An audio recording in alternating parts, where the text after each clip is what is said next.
Oui, bonjour à tous, bonjour. Oui, ici c'est le four du village Meira Salvatico.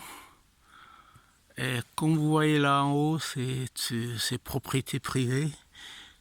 Mais c'était la tradition.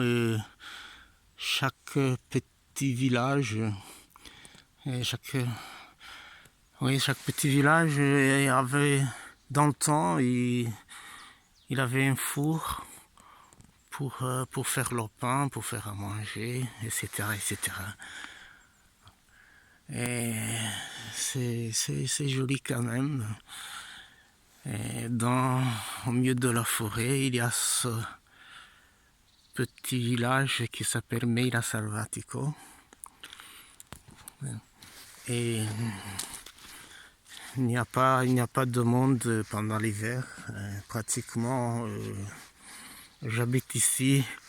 Et l'année passée, j'étais seul, tandis que cette année, il y a une autre famille qui est venue habiter ici, là en bas. Et elle habite toute l'année. Okay, donc ça, c'est l'autre caractéristique d'un petit village. Okay. Il y a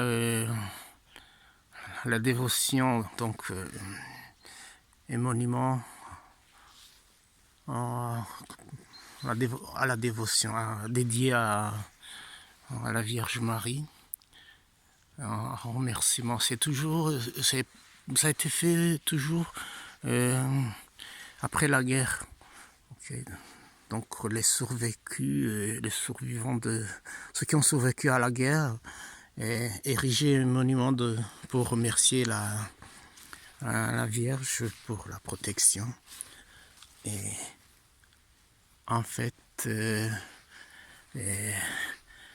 qui se fait aussi pour après l'épidémie de coronavirus, quelques monuments pour remercier la Vierge Marie pour nous avoir protégés. Et, donc si c'est la vue panoramique de l'hiver. Oui, c'est tranquille, c'est froid et c'est joli aussi.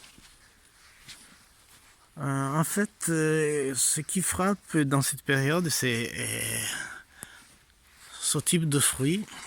Je sais pas si vous voyez là en bas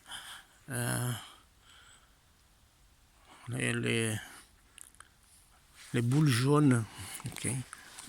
Ce jaune-là, c'est un fruit qui arrive à la maturité juste dans cette période de l'hiver. Okay. En italien, on dit kaki. Donc voilà, ici une plante qui est ici et ici aussi. Ce sont les voisins qui ont mis ça, mais c'est significatif quand même. Voilà, je tourne derrière le petit village tranquille. Okay. Et non, il n'est pas abandonné, c'est seulement parce que les gens qui ont acheté ces maisons y habitent. Ils viennent pour faire les vacances. Donc au mois de juin, juillet, août, oui, quelquefois même avant. Au mois d'avril, il y a quelqu'un qui vient dans le week-end pour passer le week-end, juste le week-end. Bon, pour le reste, c'est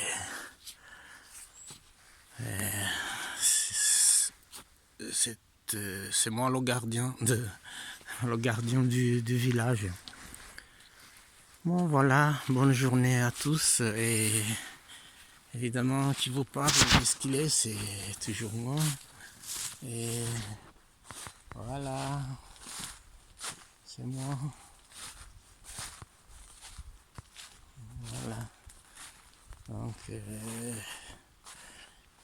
Ici, comme vous voyez, le chemin est plein de feuilles. Et la neige qui était tombée il y a 3 semaines, a fondu et pratiquement il n'y a plus de traces. Bon, il n'y a plus de traces ici. Oui, quelque part il y a un peu de traces, mais ici on est à 900 mètres d'altitude et dans ces jours il a fait légèrement chaud, dans le sens que la température est restée au-dessus de zéro. Et pendant la nuit, par exemple cette nuit, elle est descendue jusqu'à -3, mais ça n'a pas empêché, que la neige se fonde et s'en aille. Il y a des endroits justement comme là au fond et ici en bas et ici devant, et vous pouvez voir, et à l'ombre, la neige est restée et reste encore pendant la nuit et elle se glace, elle gèle, et pendant la journée elle essaie de s'effondre, mais ça non. La température, vu que c'est en l'ombre, la température ne suffit pas pour l'enlever. Voilà, bonne journée à tous.